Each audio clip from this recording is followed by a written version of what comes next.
नमस्कार, नए वीडियो में स्वागत है। अभी हम चल रहे हैं अरिहंत क्लासेज देवीचक में, जहां पर टैलेंट सर्च प्रतियोगिता का पुरस्कार वितरण है। तो वीडियो में बने रहिए। वीडियो अच्छा लगे तो लाइक, सब्सक्राइब, कमेंट, शेयर ज़रूर करें। तो आइए चलते हैं, वीडियो में देखते हैं।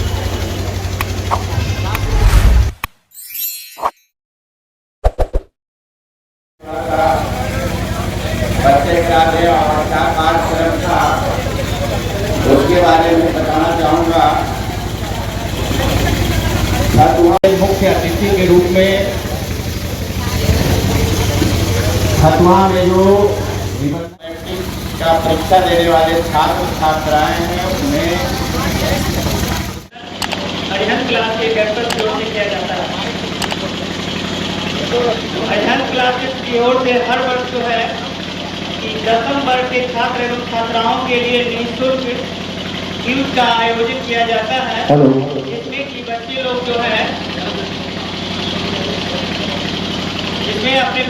जो है कि अपनी जो प्रतिभा को निखारने का काम करते हैं। फरवरी माह में जो है कि बिहार बोर्ड परीक्षा जो है वो 10वीं वर्ग का एग्जाम लेती है। उसके पहले हम इस क्विज का ऑर्गेनाइज करते हैं, जिससे कि बच्चे अपनी प्रतिभा को अपने निखार सके और अपने देख सकें कि वो अपनी किस प्रकार की तैयारी उनकी चल रही है। हमारा सबसे पहला प्रयास ये रहता है कि हमारे जो प्रदेश के बच्चे हैं वो बिहार में अव्वल करें। हमें खुशी इस बात की होती है कि अगर हमारे प्रदेश के बच्चे अगर बिहार में आगे बढ़ते हैं तो हमारे प्रदेश और हमारे मोहल्ले का के बहुत सारे छात्र जो है वो बिहार में जो है वो टॉप करने का काम कर रहे हैं। फिर भी अभी तक हमारा जो है कि प्रथम स्थान थोड़ा सा वंचित रह गया है। हम चाहते हैं कि आप लोग इसमें मेहनत करें और प्रथम स्थान को लाने का प्रयास करें। ज़्यादा मैं आप लोग का समय नहीं लूँगा, बस इसी के साथ मैं अपना वाणी समाप्त करता हूँ। Thank you. में गरिमा होता है कि हमने जो भी कुछ खुशरूपुर हो या दनियामा बच्चे कंपटीशन में आ रहे हैं, लेकिन प्रथम स्थान का अभाव है। और मैं खास करके संस्कार साहब को कहूँगा, प्रेम भाई को कहूँगा, और वो तमाम हमारे राजनीतिक भाई जो हैं लप्पा के हों या जेडीयू के जो लोग भी आए बैठे हुए हैं, मैं उनको धन्यवाद देता हूँ इस कार्यक्रम में उपस्थित होने के लिए। बच्चे और रोहित कुमार जी के संचालक के साथ जो भी सहयोगी, मैं उनको भी धन्यवाद देता हूँ। आप यंग कैंडिडेट है जो एक टैलेंट सर्च का कंपटीशन है, क्योंकि जब मैं आपकी उम्र का था तो मुझे बहुत अच्छा लगता था, क्योंकि हम भी फर्स्ट सेकंड थर्ड आते थे। एंड उसके बाद जैसे बीपीएससी में मैंने भी पहली बार क्वालिफाई किया है, तो इस चीज़ को इंकरेज डेफिनेटली करना चाहिए। पर मैं उन लोग से बात करना चाहता हूँ जो ये फर्स्ट सेकंड थर्ड नहीं आए, जो पीछे रह गए। पर आप डेफिनेटली अपना हार मत मानिएगा इसमें, एंड आप लोगों को सिर्फ ट्राई करना चाहिए। एंड मेहनत, जैसे बोला गया कि सिर्फ मेहनत ही मेन होता है। कि मेरा भी आईआईटी में कभी सिलेक्शन हुआ नहीं था, और तब भी मैं कभी हार नहीं माना, और फिर अपना पढ़ाई को उसी तरह से उसी लगन से करता था।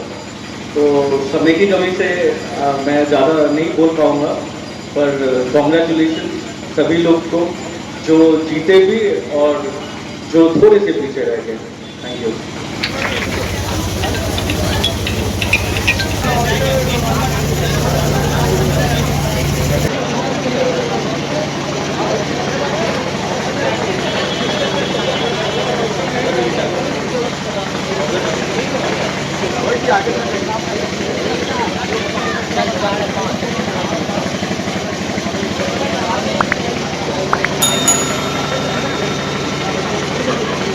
सब हमेशा होता रहेगा और आप मेहनत करें।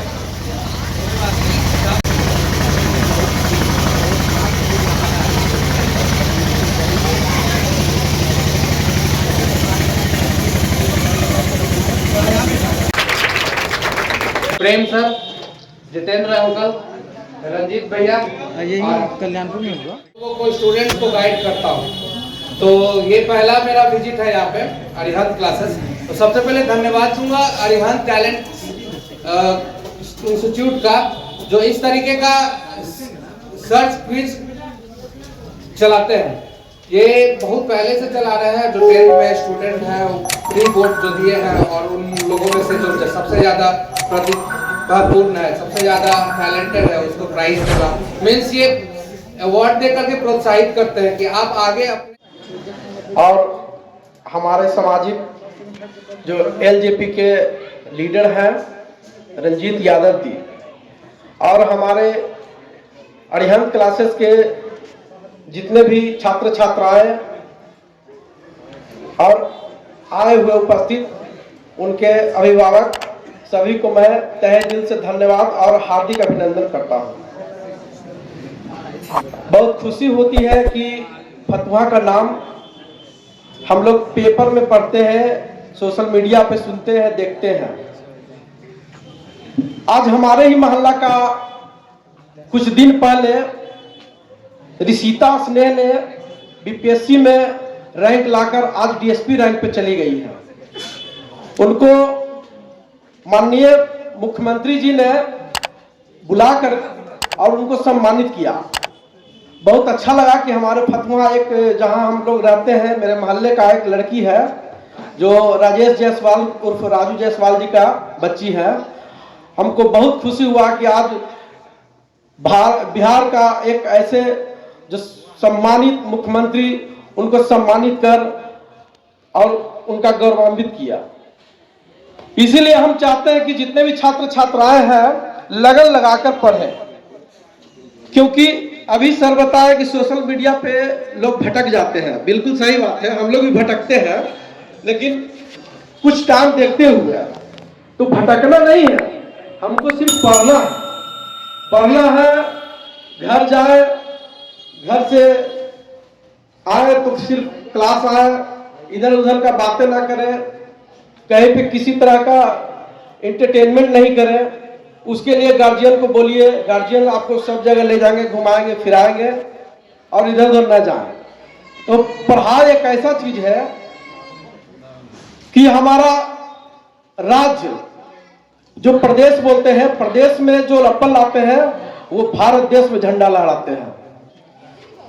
तो सबसे पहले कि जितने भी छात्र छात्राएं हैं जो पहला प्रथम पुरस्कार और द्वितीय और तृतीय सब, उनको तहे दिल से आभार। और जितने भी बच्चियां हैं जो बहनें हैं, मैं उनको कहूंगा कि ये जो पुरस्कार वितरण हुआ जिसमें तीनों पुरस्कार लड़कों को मिला, तो मैं चाहूंगा कि लड़कियों से कि आप भी मेहनत करें, इतने ज्यादा मेहनत करें कि आप भी एक नंबर। कार्यक्रम में सर से ताल मिलाकर चलने वाले अनिल राज जी को भी बहुत बहुत बधाई देना चाहता हूँ। इस कार्यक्रम को सफल बनाने में उनका एक बहुत बड़ा हाथ है। और आप सभी छात्र छात्राओं को मैं कहना चाहता हूँ कि ये नहीं समझिए आप लोग कि ये तीनों फर्स्ट सेकंड थर्ड आ गए तो हम कुछ नहीं है। जो गिरता है वही संभलता है। आप लोग कुछ पॉइंट से पीछे रह गए होंगे, लेकिन आप लोग मेहनत कीजिएगा तो आगे बढ़िएगा। इस कंपटीशन से ही होता है कि आप में जज्बा होता है कि अगला हुआ तो हम क्यों नहीं हो सकते हैं। बस सिर्फ आप लोग को मेहनत करना है, ध्यान इधर उधर नहीं भटकाना है। और अपना एक एम बनाइए कि हमें क्या करना है। जितना बड़ा एम बनाइएगा सक्सेस होइएगा, छोटा एम बनाइएगा सफल नहीं होइएगा। एक एम बना के चलिए कि हमको आगे क्या करना है। और आप ऐसा कीजिए कि आज फतुहा का नाम और ऊंचा हो। हमें गर्व हो रहा है कि हमारे पंचायत का एक लड़का है दीपू, इसका घर भिकुआ है, मेरा पंचायत का है। आज हम पहुँचाता है ये नहीं पहचानते हो।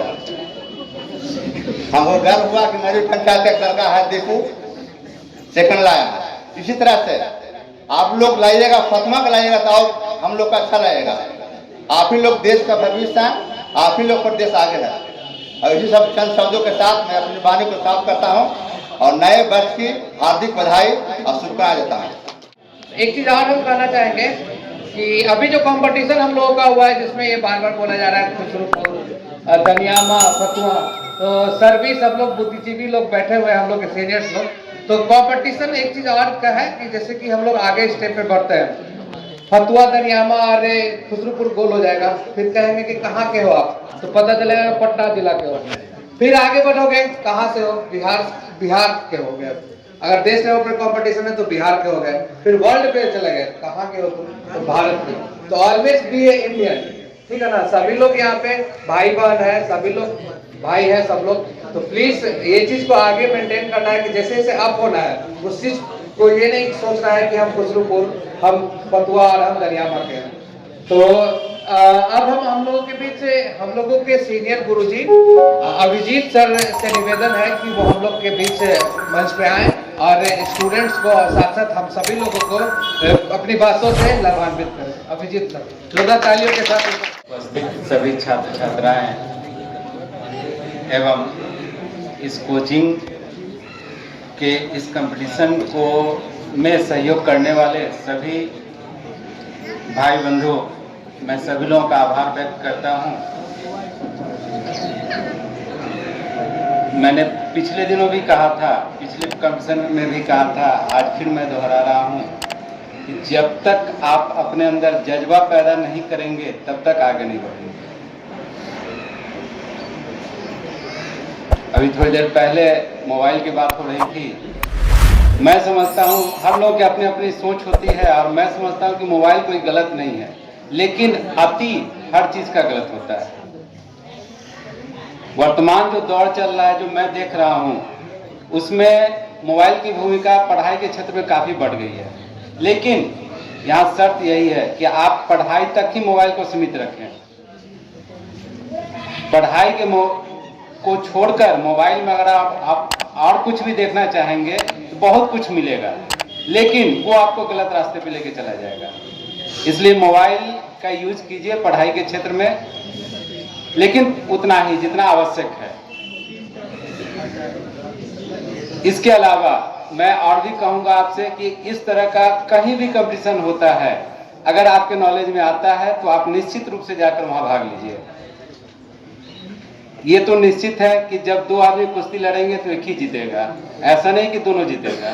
इसलिए जो लोग पिछड़े हैं वो ये मत समझिए कि मैं पिछड़ गया, मुझे फिर चांस मिलेगा, फिर मैं कहीं जाऊंगा, फिर कहीं अच्छा करूंगा, हो सकता है कि अगला बार मेरा ही नंबर हो। इसलिए आज कोई भी आदमी अपने मनोबल को छोटा नहीं करेंगे।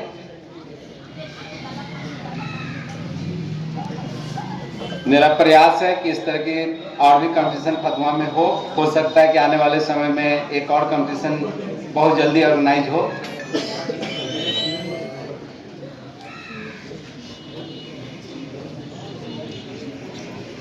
इसलिए आप सभी लोग मेहनत कीजिए।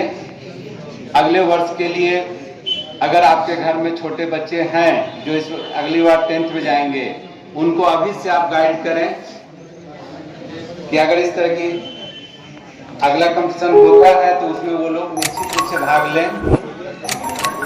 क्योंकि मैं जहां तक देख रहा हूं कि फतुआ में जो शिक्षक वर्ग हैं वो कभी नहीं चाहते कि हमारे बच्चे इस तरह के कंपटीशन में जाएं।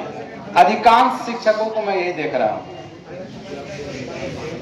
बहुत ही कम ऐसे शिक्षक हैं जो बढ़ चढ़ कर इसमें हिस्सा लेते हैं। इसलिए आप उन शिक्षकों के चक्कर में न पड़ें। जैसे आपके नॉलेज में आए कि इस तरह की कोई भी कंपटीशन हो रही है, आप स्वयं जाकर वहां हिस्सा लें। इस बार, पिछली बार जो एग्जाम हुआ था उसमें हम लोग लगभग 700 से ऊपर स्टूडेंट भाग लिया था हमारे यहाँ, लेकिन इस बार बहुत कम हो गया। बहुत सारी संस्थाएं फॉर्म नहीं ली हमारे, बहुत सारे लोगों ने कहा बकवास है। सिर्फ अपने बच्चों को पुरस्कार देने के लिए ये कंपटीशन किया जा रहा है। लेकिन मैं आपको एक सच्चाई से अवगत करा दूं, शायद आप लोग जानते भी होइएगा कि मैं फतुआ में कोचिंग इंस्टीट्यूट चलाता था जिसका नाम था पैराडाइज कोचिंग सेंटर। फतुआ में अव्वल थी। आज फतुआ में बहुत सारे कोचिंग चलाने वाले लोग हैं जो हमारे यहाँ ही पढ़े।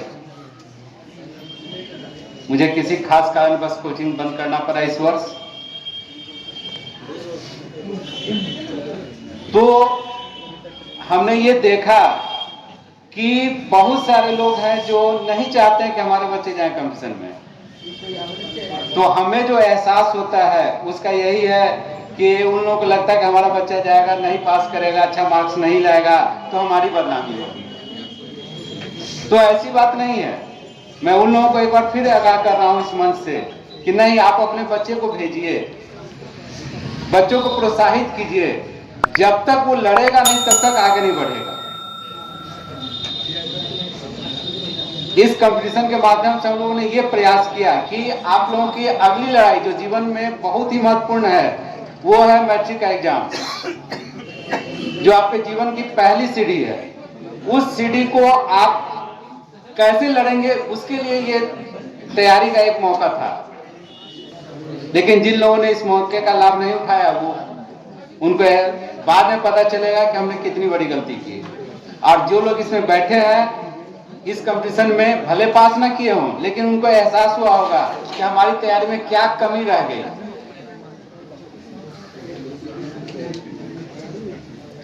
तो आप इन दोनों बिंदुओं पर विचार करेंगे तो देखेंगे कि क्या रिजल्ट आपके सामने आता है। और आगे आप ये हमेशा प्रयास कीजिए कि मैं कंपटीशन में हिस्सा लूं। बस इतना ही मैं कहना चाहूंगा।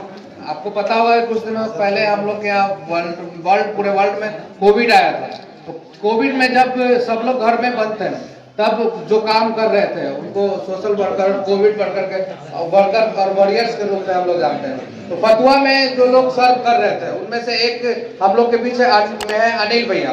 तो हम लोग जोरदार तालियों के साथ उनका स्वागत भी करेंगे और निवेदन करेंगे उनसे कि आप थोड़ा डेडिकेट करिए, मोटिवेट करिए बच्चों को कि किस तरीके से 10th के बाद पढ़ाई के साथ साथ सोशल वर्क में भी और अपने सोसाइटी के लिए भी कुछ करना चाहिए। तो जोरदार तालियों के साथ अनिल भैया का स्वागत करेंगे।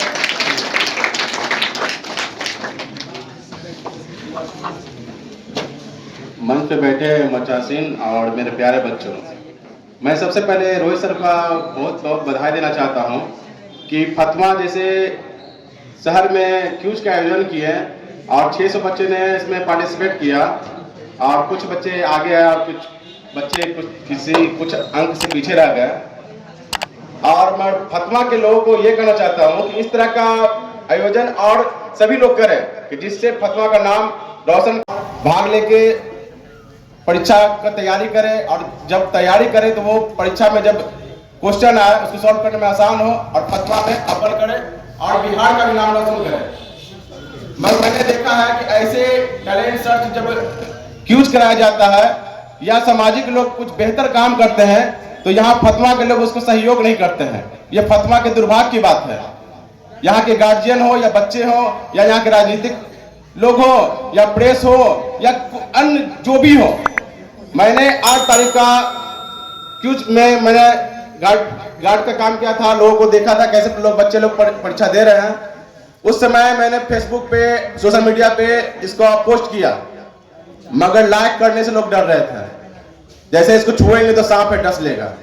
अगर कोई नेता के साथ फोटो डाल दे तो उसको हजारों लाइक डालेगा।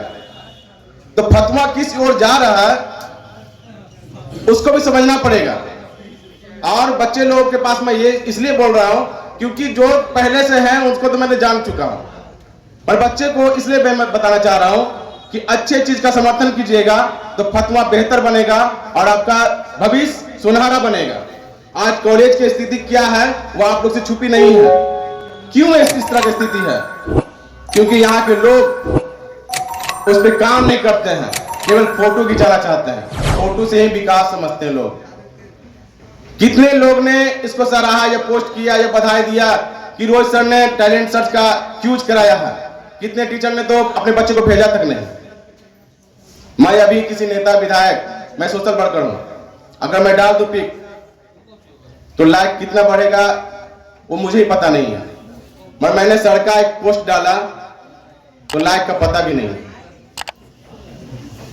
क्यों? ये सोचने के विषय है। अगर ऐसे बेहतर कामों को सहयोग नहीं मिलेगा तो न बच्चे को भविष्य बनेगा न फतवा बेहतर बनेगा। इसलिए मैं फतवा से निवेदन करना चाहता हूं, पत्रकार भाइयों लोगों से, यहाँ के राजनीतिक पार्टी से और यहाँ के फतवा के वासियों को कि ऐसे अगर क्यूज प्रतियोगिता या फतवा के बेहतरी के लिए कुछ आगे आते हैं तो उनको बढ़ चढ़ के सहयोग करें, जिससे कि एक आज रोहित कुमार टैलेंट सर्च लेके आया है तो उसको जिस तरह से मनोबल बढ़े, तो ऐसे रोहित कुमार 100 पैदा हो और 100 को क्यूज कराए, जिससे फतवा का नाम रोशन करे। और निशांत भाई ने कहा है कि सामाजिक रुचि बच्चे में आए, उसके बारे में भी कुछ बताया जाए, तो उसके बारे में बताना चाहता हूं कि मैं सामाजिक कार्य या पॉलिटिक्स से दूर था। मैं आज भी राजनीतिक पार्टी में नहीं हूं। मुझे जो लगता है कि हाँ फतवा में बेहतरी होना चाहिए, उसके लिए आगे आता हूं। मेरा कोई स्थान चिन्हित नहीं है, कोई वर्ग चिन्हित नहीं है कि मैं इस क्षेत्र में करूंगा। मुझे जो लगता है वो मैं करता हूं। एक बार की बात है, मैं कॉलेज में एक टूर्नामेंट हुई थी प्रशासन और वार्ड पार्षद के बीच। मैं कॉलेज में गया, मुझे एम्पायरिंग करने का मिला कि आप एम्पायरिंग कीजिए, सभी कोई बोझ को झेल नहीं पाएंगे। तो मैं क्लासरूम में गया तो अंधेरा था। मैं ड्रेस चेंज करने के लिए जब आया, ड्रेस पहन के आया तो पूरा गंदा था, क्योंकि बेंच पूरा गंदा था, अंधेरा था, हमको पता नहीं चला। मैं तो एम्पायरिंग किया, मैच खत्म हो गया, मगर मैं दिमाग में ये लेके आया था कि कॉलेज में अंधेरा क्यों था, कॉलेज में लाइट क्यों नहीं है। फिर मैं उसको अगले दिन गया प्रिंसिपल के पास, मैं सर से क्वेश्चन किया कि सर आपके पास तो लाइट है, पंखा है, सब कुछ है, बट क्लासरूम में क्यों नहीं है। तो यहाँ के बच्चे अच्छे नहीं हैं। हमने कहा बच्चे अच्छे नहीं हैं ये आप तय कैसे कर सकते हैं, आपने लगाया है, आपके रूम का बल्ब काहे नहीं फोड़ दिया, आपके पंखा के बंद क्यों नहीं कर दिया। तो बोला कि नहीं हम फिर लगाएंगे, ऐसे करेंगे। हमने आपसे लगता है तो ठीक है, नहीं तो हम लोग खुद लगवा देंगे।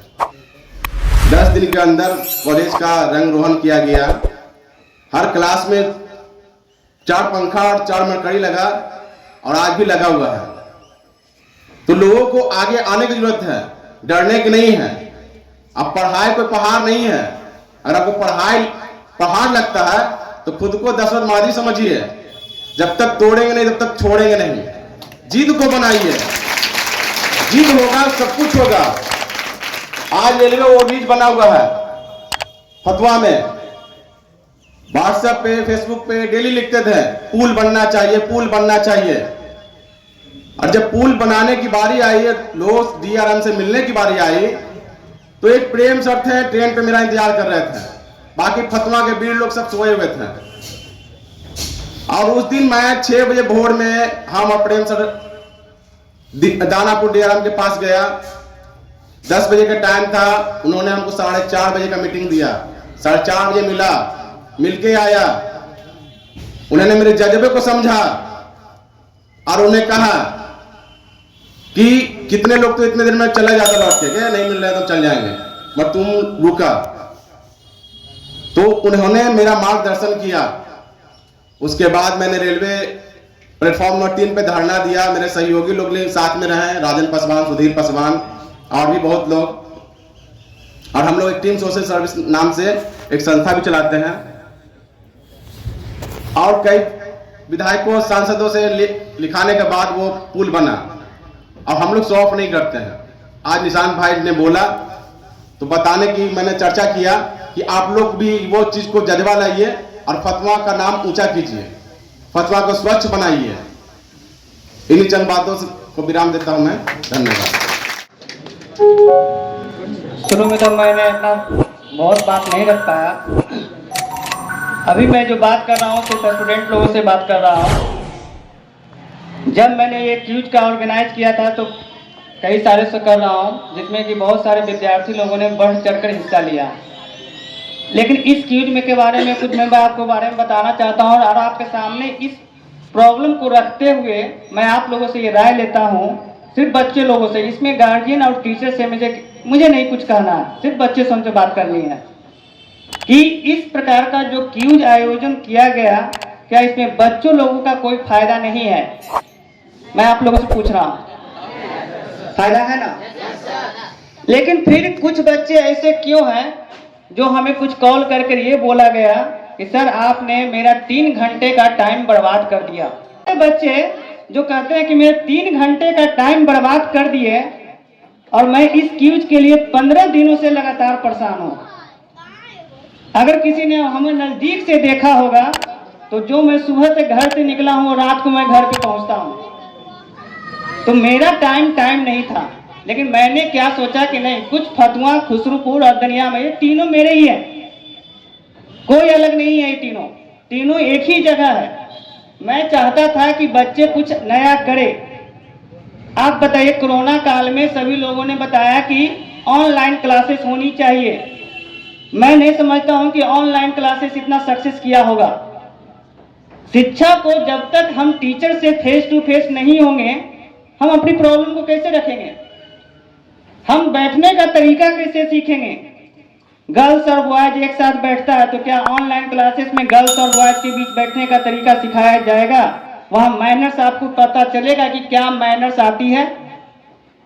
बहुत सारे बच्चों को हम देखते हैं कि नहीं, सिर्फ हमको मोबाइल दिला दीजिए, हम ऑनलाइन क्लासेस करेंगे। ठीक है, आप कीजिए, नेट का जमाना है, इंटरनेट दुनिया चल रही है। तो इंटरनेट क्या सिर्फ नॉलेज के लिए है, बिगड़ने के लिए नहीं है। लेकिन अभी हम लोगों ने जो 3 घंटे का उस बच्चे का मैंने बताया, तो कुछ देर के लिए मैंने सोचा कि लगता है कि ऐसे क्यूज का आयोजन जो कर मैंने बहुत बड़ी गलती की। फिर मैंने एक चीज सोचा कि बाजार में कुत्ता ढेर भौंकता है, हमको उस कुत्ते पे ध्यान नहीं देना है। हमें अगले जितने भी जो ब्राइट स्टूडेंट है उसके फ्यूचर के बारे में सोचना है। मैंने आप लोगों से क्या 1 रुपया का भी किसी प्रकार का डिमांड मैंने किया। मेरी कोचिंग की जो संस्था है वो 11th और 12th, जो कि मैं फिजिक्स, केमिस्ट्री, मैथ को पढ़ाता हूँ। लेकिन आज से मैं जितने भी क्यूज का ऑर्गेनाइज करता हूँ, किसी बच्चे में अगर ऐसा है तो मैंने कभी कहा होगा कि हाँ, कॉल करके बोला होगा कि एडमिशन करवाइए मेरे यहाँ। मैं सबको बोलता हूँ, मैंने ये निस्वार्थ से 10th क्लास के स्टूडेंटों के लिए रखा है। हमारी संस्था है 11th 12th है, लेकिन मैंने किसी बच्चे को आज तक इन्फॉर्म नहीं किया है कि आप मेरे यहाँ एडमिशन लीजिए। बच्चे स्वतंत्र हैं, जहाँ पढ़ना है पढ़िए, जहाँ एजुकेशन मिलता है आप वहाँ से लीजिए, कोई दिक्कत नहीं है। फतुआ का हो, खुसरूपुर का हो, दनियामा का हो, किसी टीचर से पढ़िए, नाम तो हमारा ही प्रदेश का होगा ना, दिक्कत क्या है इसमें? अगर मेरे पास किसी प्रकार का कोई चीज अगर रहता कि नहीं हमें इससे फायदा है, तो जरूर इसके बारे में हम आपके सामने रखते हैं। आपका एक खुसरूपुर का हम कुछ इंस्टीट्यूट को विजिट किए थे इस बार, मैं खुद फॉर्म देने जाता हूँ, तो वहाँ के कुछ प्रोप्राइटर को ऐसा लगा कि चलो भाई झोला छाप है, हमको लगा। लेकिन हम तो यही कहते हैं, चलो भाई तुम हमको झोले छाप समझ लिया होगा, अलग बात है। लेकिन आज हमारी देखिए किस्मत, देखिए कि उसी प्रदेश का बच्चा फर्स्ट है।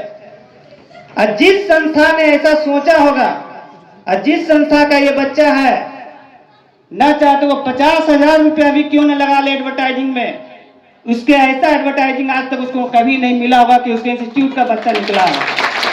इसमें हमें कोई प्रॉफिट नहीं है, इसमें हमें कोई प्रॉफिट नहीं है।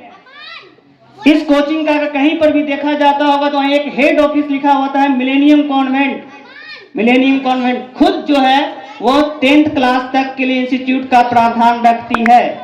लेकिन कभी कोई ऐसा बच्चा बोल दे क्वेश्चन, मैं एक हमारे अमित सर हैं, सब सेट करते हैं, लेकिन कोई क्वेश्चन बोल दे कि आज तक आउट हुआ है। अगर आउट होता तो आज खुसरूपुर का बच्चा फर्स्ट नहीं आता। और मैं क्यों आउट करूंगा? मैं इतना 70-80 हजार रुपया लगाकर अपना टाइम बर्बाद करके क्या मैं क्वेश्चन आउट करने के लिए रखा हूं? कोई बच्चा बता दे किसी प्रकार का। हमसे इस बार रिजल्ट में थोड़ी सी प्रॉब्लम हुई कि जो बच्चा आपका कंसोलेशन प्राइज में था उसका कुछ कॉपी हाई स्कूल में छूटने के कारण उनका नाम नहीं आया। कुछ बच्चों ने हमको कॉल किया, सर हमको इतना आना चाहिए। एक बच्चा ने बोला, हमने उसको इग्नोर कर दिया है, ये सही बोल रहा होगा। लेकिन जब 4-5 बच्चे ने बोला तो हमको भी कुछ शक वक्त लगता है कि हमसे कुछ गलती हो गई है। मैंने सबका मिलान किया, विश्वास नहीं होगा, मैंने फिर से 40 बच्चा का मैंने फिर से कंसोलेशन प्राइज के लिए एक रीटेस्ट रखा। अगर मैं चाहता तो रिजल्ट मेरा मार्क्स का अनाउंस कर सकता था और आप हमको नहीं पकड़ सकते थे। लेकिन मैंने मार्क्स दिया और तब बच्चे ने देखा कि 45 नंबर पे कंसोलेशन में मेरा 50 आ रहा है। तब आपने हमको बताया ना क्या मैंने उस प्रॉब्लम को दूर किया कि नहीं किया? कोई बता दे कि इसमें मैंने किसी प्रकार का भेदभाव किसी भी बच्चे से किया कि हाँ ये मेरे स्कूल का है चाहे कहीं का है? कहीं का नहीं है। एक आपका खुसरूपुर का लड़का है, सेकंड में आपका बीना टीचिंग सेंटर का है, और थर्ड में जो है वो टुडेज ग्लोरी कोचिंग सेंटर का है। ये तीनों कोचिंग अलग अलग है, और ये तीनों कोचिंग को मैं बोलता हूँ कि आप कितनों पूंजी लगा दीजिए, लेकिन ये नाम जो होगा वो आपका एडवर्टाइजिंग में काम करेगा, और कितनों पूंजी लगाने के बाद ऐसा प्रेफरेंस आपको कहीं नहीं मिलेगा। इस चीज को मैंने आप लोगों को दिया है, इसमें मैंने किसी प्रकार का कोई बेनिफिट अरिहंत क्लासेस का नहीं है। क्या ये डेफिनेट है कि जितने बच्चे आज Arihant class talent search quiz में भाग लिए वो मेरे यहाँ कल पढ़ने आएंगे? कोई डेफिनेट नहीं है, ऐसा कुछ नहीं है।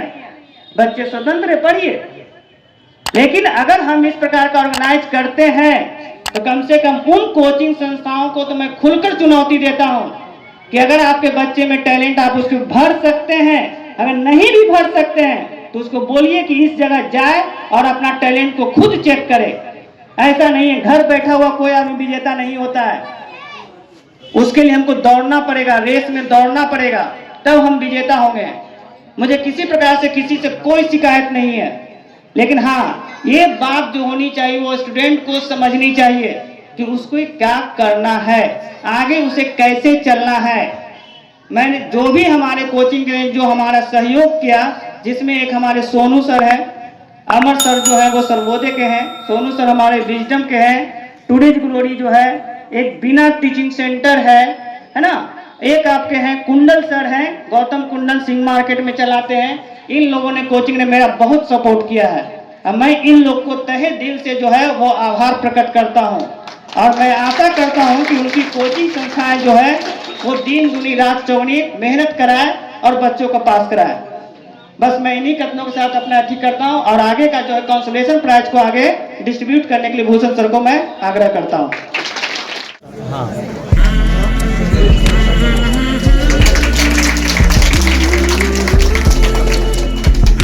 नितिन कुमार वीरेंद्र राय गढ़ोचक,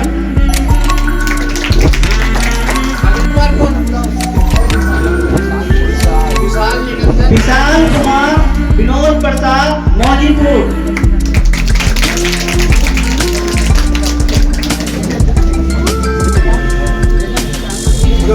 इधर देखिए देखिए इधर।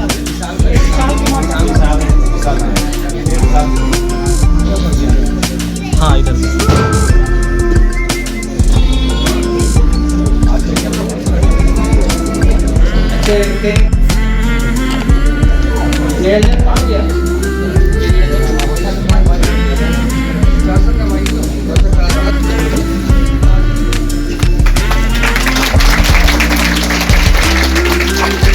जितने भी 1500 रुपया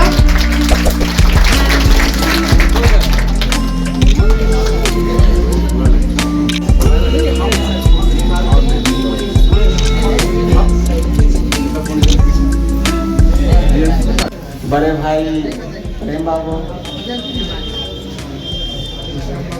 लोजपा जी, सजीद यादव जी, हमारे गुरु जी अभिजीत सर, छोटा भाई सुधीर, राजन, एवं यहाँ अरिहंत क्लासेस में आए हुए वे तमाम बच्चे जिन्होंने अपनी प्रतिभा को निखारते हुए इस धरती पर कदम रखा है, मैं उनका अभिवादन पहले करता हूँ कि उन्होंने अपनी प्रतिभा को इतने बच्चों में निखारा। कुछ बच्चे ऐसे थे जो एक दूसरे पर चढ़े हुए थे। मैंने जब रिजल्ट को देखा तो लगा कि 75 मार्क्स में गोल 75 को करना चाहिए था, लेकिन हम लोग ने 65 में अचीव करके छोड़ दिया। ये थोड़ा सा ग्लानि हमें हुई कि हमने 75 को टच नहीं किया, लेकिन फिर भी आप लोग अभी प्रथम स्टेज पर हो, और प्रथम स्टेज पर इतना प्रयास करके 65 तक आपने टारगेट किया, यह हमें बहुत खुशी हुई। और मैं हमेशा चाहूंगा कि हमारे प्रदेश के बच्चे हमेशा गोल को देखें। अगर मान लिया 65 में हमने टॉप किया है तो अभी मेरे लिए यह सही नहीं है। हमें 75 को टच करना है तो करना है, चाहे इसके लिए जो हो जाए। लेकिन कुछ बच्चे ऐसे थे जो कुछ कम मार्क्स लाए, लेकिन कम मार्क्स लाने वाले भी बच्चे अच्छे थे। बस थोड़ा सा का दिक्कत हुआ कि 1 मार्क्स आपने कम लाया। 1 मार्क्स के चलते आप 57 से भी चुक गए। अगर वही 1 मार्क्स हमें आ जाता तो हो सकता है कि जो सेकंड किया था वो फर्स्ट हो जाता। हमने देखा दोनों का, फर्स्ट और सेकंड का, दोनों एक ही मार्क्स के लिए थे। टारगेट टाइट किए हुए थे दोनों, फर्स्ट सेकंड टाइट थे, दोनों हो सकते थे फर्स्ट। मैं तो एक ही को करूंगा फर्स्ट, ठीक है। फिर मैंने उसको कुश्ती करवाई और उस कुश्ती में किसी ने पटखरी एक दूसरे को दे दी और अव्वल कोई आ गया। फिर भी घबराने की कोई बात नहीं है। हमने उसे चुनौती दिया और चुनौती इस प्रकार दिया कि वो अभी याद रखेगा सब दिन, अपने भविष्य में सब दिन याद रखेगा कि मेरे पीछे भी कोई था, मेरा कोई प्रतिद्वंदी था जो पीछे लगा हुआ था और हमें उससे 2 कदम और आगे उछलना है, तभी उसको हम पीछे कर सकते हैं। अगर ऐसी प्रतिभा रहे तो हमेशा आप जो है, चाहे जो भी प्रोग्राम हो, जैसा भी क्यूज हो, आपको सफल होना है तो मेरा एक ही उद्देश्य है कि टारगेट को देखो और टारगेट को सिर्फ भेदो। प्रतिद्वंदी वह नहीं जो कि सेकंड लाया और उसका मार्क्स का अंतर 20 का हो गया, वो प्रतिद्वंदी नहीं है। अगर 20 मार्क्स ला करके हम सेकंड है और 20 मार्क्स ला के ऊपर 1 नंबर पर है तो हम उसका प्रतिद्वंदी नहीं है। हमें समझो झोली में दे दिया गया दूसरा उपहार है, वैसा को मैं सेकंड नहीं मानता उसी को हूँ जो कि एक दूसरे को पटखनी देते हुए निकल जाए। प्यारे बच्चों, मैं आप लोग को सिर्फ यही कहना चाहूंगा, हमेशा भविष्य में जहां भी रहे, कोई भी कंपटीशन हो उसमें भाग लो और भाग ले करके अपनी प्रतिभा को निखारो। चाहे जैसा भी कंपटीशन हो उसमें कभी मत समझो कि हम किसी से कम हैं।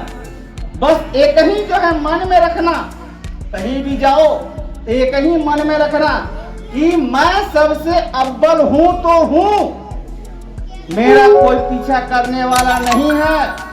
और ऐसा अगर लेकर के लक्ष्य लेकर चलते हो तो भविष्य में हमेशा आगे बढ़ो। इसी के साथ मैं अपनी वाणी को विराम देता हूँ।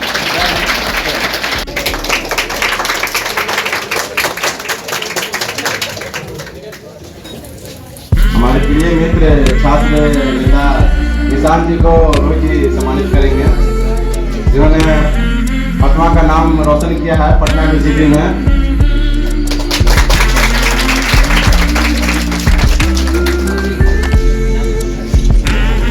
अब हमारे गुरु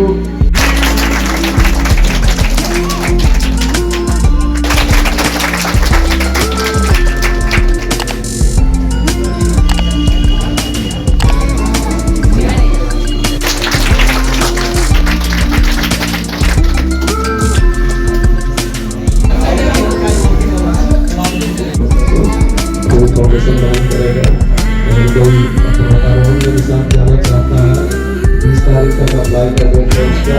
आप रवि प्रकाश है, मेरी वर्किंग नहीं है, सभी के अभाव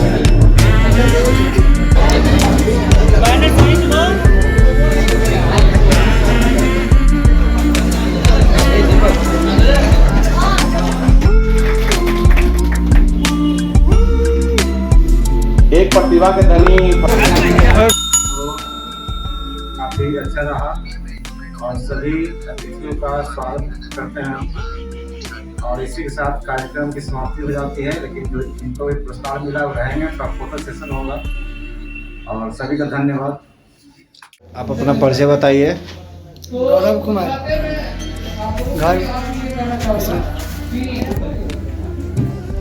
घर कहाँ है? खुसरूपुर। खुसरूपुर। और आपको कौन सा प्राइज मिला है? First prize. First prize. कैसा लग रहा है आपको? बहुत खुशी महसूस है। वहाँ पर किस कोचिंग में पढ़ते हैं आप? ज्ञान भारती कोचिंग सेंटर। और high school? Mahadev high school. और किस कोचिंग के द्वारा ये प्रोग्राम हुआ? अरिहंत क्लासेस का। बहुत अच्छा लग रहा है। और आगे क्या बनना है? IIT इंजीनियर बनने का सपना है। चलिए ठीक है, बधाई। हाँ जी, नाम वगैरह बताइए, एड्रेस बताइए पूरा। मेरा नाम दीपक कुमार हुआ और मेरा घर भिखुआ हुआ और प्रखंड फतवा पड़ा। मैं बिना टीचिंग का स्टूडेंट हूँ बाई रठौर सर के यहाँ पढ़ा हूँ। और मुझे भी बहुत अच्छा लग रहा है कि मैं सेकंड प्राइज़ हूँ। फिर भी बहुत अच्छा लग रहा है। ये अरिहंत क्लासेस द्वारा आयोजित किया गया था। फर्स्ट के लिए टाई हो गए थे, फिर सेकंड में रीटेस्ट में सेकंड प्राइज़ अच्छा लग रहा है। चलिए बहुत बढ़िया है, आपने चक्कर दिया था ना, टाई हो गया। आप आगे क्या बनना चाहते हैं भविष्य में? आगे अभी कुछ फिक्स फ्यूचर तो नहीं है, बट बनेंगे कुछ। अभी कुछ खास नहीं है, कुछ अभी पता नहीं है ना। चलिए ठीक है, ओके, बधाई। पहले नाम पर पूरा परिचय दीजिए, पता। Name Ravi Kumar. My mother's name is Devrai. My mother's name is Anita Devi. Address Gadhochan. कौन सा अवार्ड आपको मिला? थर्ड कहाँ मिला? अरिहंत कॉलेज। किस कोचिंग में आप पढ़ते थे? Today's glory coaching. कहाँ? समझपुर। चलिए, आप क्या आगे बढ़ के पढ़ना चाहते हैं? IAS